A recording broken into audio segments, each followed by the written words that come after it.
Episodio 9. Frankie y su ciudad perdida.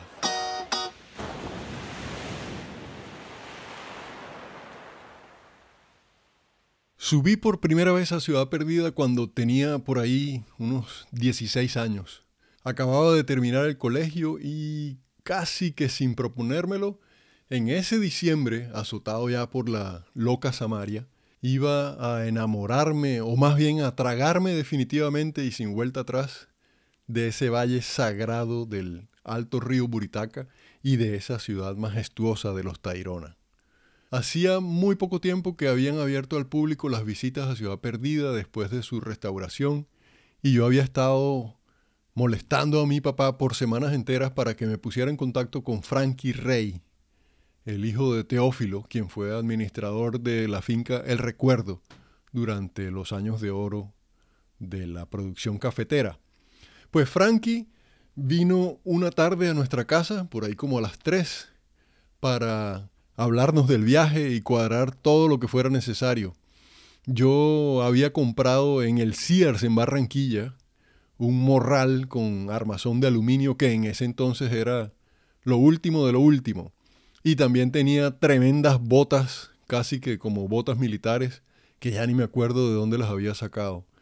Y Frankie, mientras oía las preocupaciones y las preguntas que mi mamá le hacía, que si las culebras, que si los alacranes, que dónde íbamos a dormir y todo eso, él me miraba de reojo mientras yo acomodaba en el piso de la sala el morral, las botas, el foco de mano, el mosquitero, el sleeping y hasta un cuchillo con brújula que yo tenía por ahí que tampoco me acuerdo de dónde había sacado. Y entonces el viejo Frankie hizo una mueca rara con la boca, echando los labios así como para adelante, como si estuviera haciendo pucheros o como si estuviera oliéndose el bigote. Puso esa mirada muy de él con sus ojos achinados y vivaces y mientras se rascaba la cabeza, haciéndose rollitos en el pelo, me empezó a decir: Carlitos, tú estás loco, vas a llevar todo eso. No. Entre menos lleves mejor. Y esas botas, no, eso es muy pesado. Mejor te llevas unos tenis. Eso pesa mucho, oye. ¿Y ese morral para qué? No. Por allá vas a terminar dejando tirado todo eso. Vea que se lo digo. Y ahí sentado en el sofá de la sala, junto al pesebre que mi mamá y mis hermanas ya habían armado, se puso a reír como en silencio, como él hacía, cerrando los ojos y expulsando por la nariz más aire de lo normal. Y después volvió a hacer la mueca esa con la boca y a rascarse la cabeza. Típico Frankie, el gran Frankie, el duro. Ese fue nuestro primer encuentro. Yo le había oído a mi papá muchas historias sobre él, de cuando ellos eran pelados y los dos recorrían a pie muchos caminos de la sierra, se metían por los cafetales, cosechaban aguacates y peritas de rosa, caminaban de día o de noche, como esa noche en la que por alguna razón tuvieron que subir a pie desde Tigrera hasta la María Teresa, la otra finca cafetera vecina del Recuerdo, a medianoche. Y en medio de un aguacero eterno y una tempestad de esas que retumban por toda la sierra, pero que bueno, menos mal, alumbran permanentemente todo el camino. Así fue, pues, como ellos se hicieron amigos.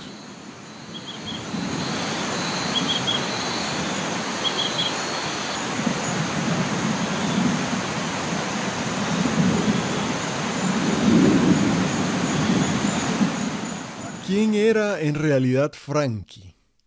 Bueno, para el que no lo sepa, Frankie ha sido el mayor conocedor de la arquitectura tairona, por encima de arqueólogos y antropólogos y todos los ólogos que se puedan imaginar. Sin haber pisado nunca una universidad, llegó a conocer tanto, pero así tanto de las ciudades y de la arquitectura tairona, que, aunque muy seguramente a algunos no les pueda gustar lo que voy a decir, en realidad fue él quien dirigió exitosamente en el campo, allá, metido durante años en la mitad de la selva, la reconstrucción de la ciudad perdida de los Tairona.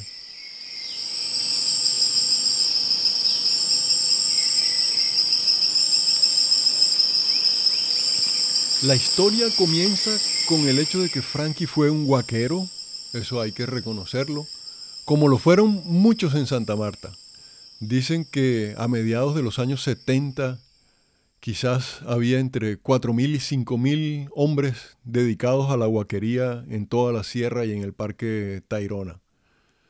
Toda esa gente vendía lo que encontraba a todo el que quisiera comprar. En muchas casas de familias adineradas y tradicionales de Santa Marta hay, sin duda alguna, piezas de cerámica, de oro, de jade o de cuarzo extraídas por Frankie o por cualquiera de esos huaqueros. Obviamente, también en muchas casas de gente rica en Bogotá y en muchas casas del mundo. Ahí están por todos lados regadas las piezas Tayrona. Lo verdaderamente cierto es que todo lo que los huaqueros sacaban se vendía como pan caliente. Los huaqueros no se quedaban con nada. Como Frankie fue uno de los primeros que llegó a lo que ahora conocemos como Ciudad Perdida, aunque debo aclarar que no fue el primero, él alcanzó entonces a conocer el estado casi original del sitio. Sabía por dónde iban los caminos, qué tamaño tenían y qué piedras lo conformaban. Sabía, por ejemplo, de qué terraza había salido la mariposa de oro que unos mamatoqueros habían llevado a vender a Barranquilla, o la máscara dorada que otros huaqueros de Gaira negociaron con unos manes de Bogotá en un apartamento en el Rodadero, o el collar de ranitas de jade con el que unos huaqueros le pagaron a un man de un camión que pasaba la noche en la Tagua para que los trajera de afán hasta el hospital en Santa Marta. Todas esas son historias que Frankie había vivido de cerca y conocía muy bien.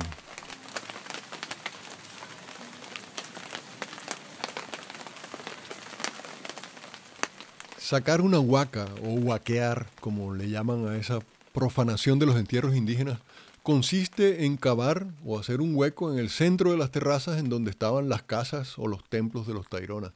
Esas terrazas se identifican fácil porque tienen a su alrededor un anillo de piedras bien construido. Algunos de esos también tienen un sistema de drenaje de aguas lluvias, muros de contención, etc. Al hacer ese hueco en el centro, huecos de hasta 2 metros de hondo, y sacar todo lo de valor, los huaqueros dejaban eso así. Y con la lluvia, el clima y el crecimiento después de la selva, las terrazas se iban derrumbando, los muros de contención se caían y en muchos casos las piedras de los muros y de las terrazas con la inclinación de esa montaña en donde está construida la ciudad podían caer varios metros hacia abajo, volviéndose casi que una misión imposible la reconstrucción de la ciudad. Pero Frankie era un duro.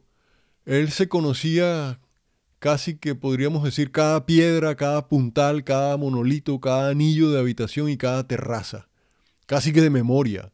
Pues, como les dije, había estado ahí durante la huaquería y antes de la destrucción que la huaquería le causó a la ciudad. Así que por allá en 1976, cuando el chisme del descubrimiento de la gran ciudad de los Tayrona ya había llegado a oídos de la gente del Instituto Colombiano de Antropología, el ICANN, en Bogotá, los antropólogos y arqueólogos se pusieron las pilas y empezaron a buscar a alguien que los llevara hasta allá. La existencia de esa gran ciudad de los Tayronas había sido nombrada desde el siglo XVI por los cronistas españoles, pero no había sido identificada. Desde comienzos del siglo XX, varios investigadores habían salido en su búsqueda, y en esa búsqueda fue que encontraron, por ejemplo, Pueblito en los años 60, en el Parque Tayrona, pero a esa gran ciudad, nadie la había encontrado.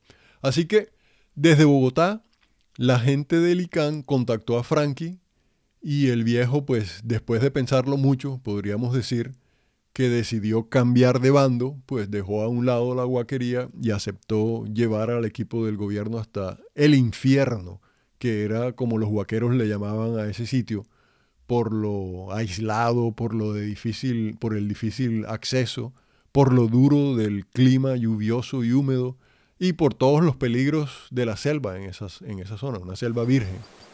Sin que lo supieran, al lado de Frankie, esa gente de Bogotá estaba en las mejores manos para meterse en las profundidades de la selva.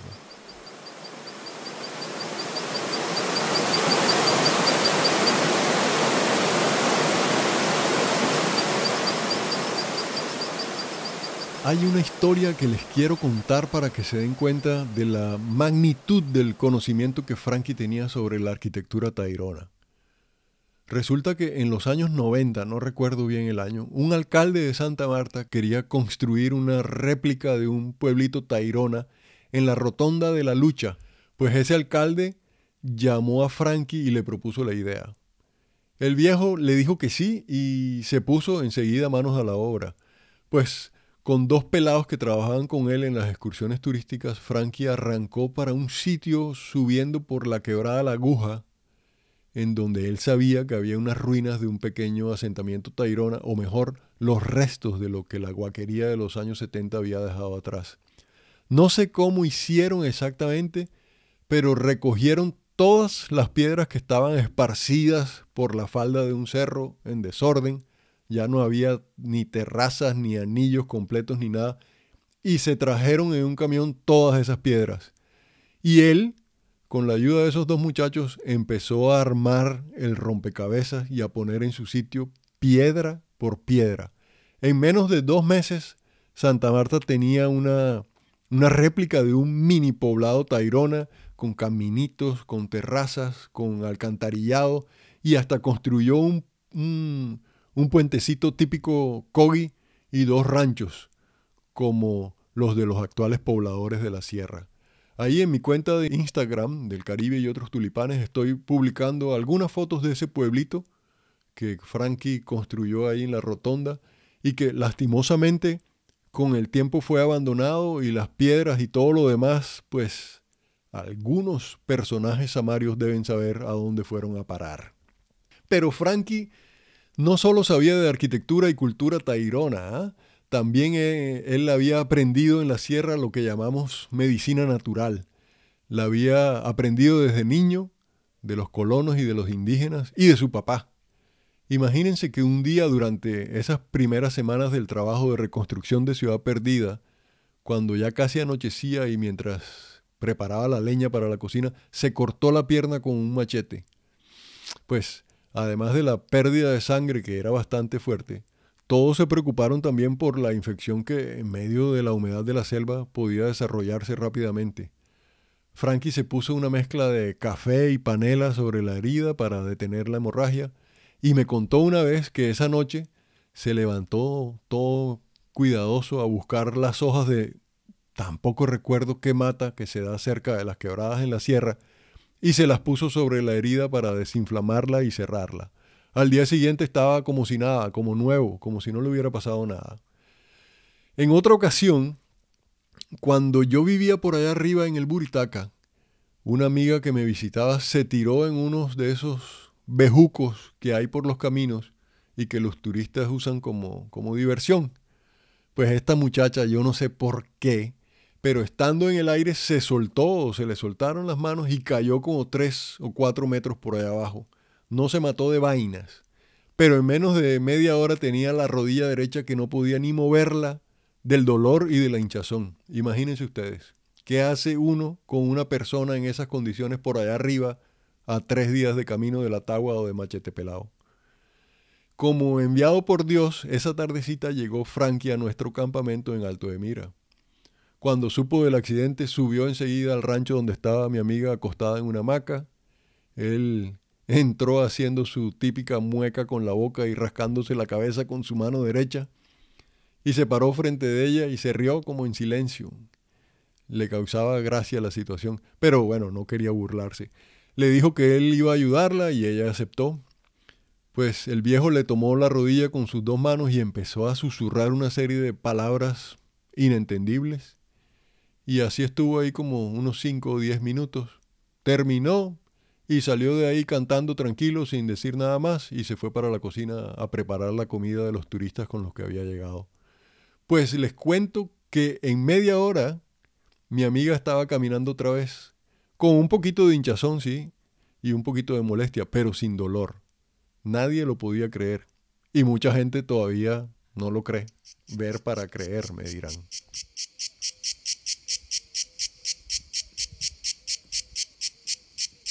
Frankie llegó a todos los rincones de esos valles del Huachaca, del Buritaca, Mendihuaca y del Don Diego. También cruzó un par de veces la sierra desde el Cesar, desde Nabucímaque, pasando por todos esos páramos y las lagunas sagradas, hasta bajar por los lados de Palomino frente al Caribe. Se conocía todo ese territorio como ningún otro y tenía muy buenas relaciones con los indígenas y eso le facilitaba el paso por todas partes. Desde mediados de los 80 hasta casi el día de su muerte, hace unos años, y cuando ya era conocido entre el gremio de los guías como el abuelo, se dedicó a llevar turistas nacionales y extranjeros por toda la sierra, la mayoría a Ciudad Perdida. Y miren, hacer ese viaje con él era la mejor experiencia que cualquiera podía tener. No era solo una visita guiada, era un recorrido por la historia de los Tairona. Durante todo el camino iba dictando casi que una cátedra sobre la arquitectura de los Tairona, mostrando vestigios de pueblos en medio del camino, los cuales para un guía convencional pueden pasar desapercibidos. Y caminar con él por Ciudad Perdida era una delicia. Ante cada paso iba contando cosas como, en esa terraza se encontró un pectoral de tal tamaño. Ah, y esa piedra que ves ahí, esa tocó subirla entre 20 trabajadores. O esta escalera fue hecha en diferentes épocas de la ciudad. Mira que aquí se ve esto y aquí se ve aquello. Y así convertía el paseo por la ciudad en una clase de historia y de arqueología alucinante y enriquecedora. Frankie decidió restaurar la ciudad dejando la selva intacta. Solo cortó un par de árboles por razones de seguridad para los visitantes. Por eso, la ciudad Perdida, restaurada arquitectónicamente, permanece hoy en día entre los musgos, los bejucos, las palmas y unos árboles gigantescos, esperando ser visitada y admirada. Yo puedo decir, sin temor a equivocarme, que con su conocimiento, el cual siempre compartió sin egoísmos, como guía Frankie ofreció a los visitantes una visión de la magnitud y grandeza del pueblo Tairona. Si aplicamos aquella frase de promoción del turismo que teníamos aquí en el país por allá en los años 80 que decía que turista satisfecho trae más turista, Frankie hizo muchísimo por Santa Marta y por la región. Todo el que viajaba con él solo se llevaba los mejores recuerdos de Santa Marta y las ganas de regresar pronto. Por eso fue que decidí hacer este pequeño homenaje a mi gran amigo Frankie Rey.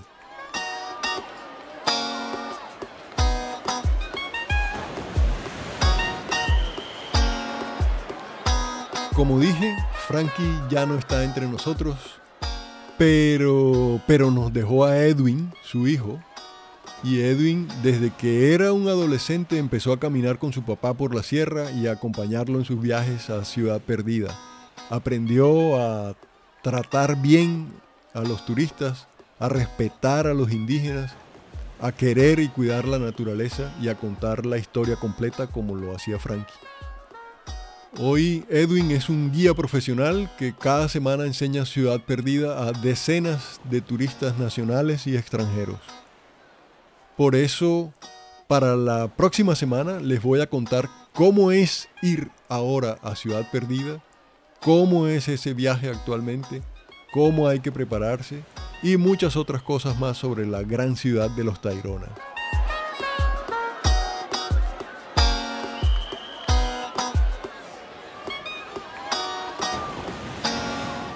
No se lo vayan a perder, así que sigan este podcast o a través del Apple Podcast. Y también pueden seguirme en Instagram en la cuenta del Caribe y otros tulipanes. Nos vemos entonces la próxima semana. Soy Carlos Flores, muchísimas gracias por escucharme.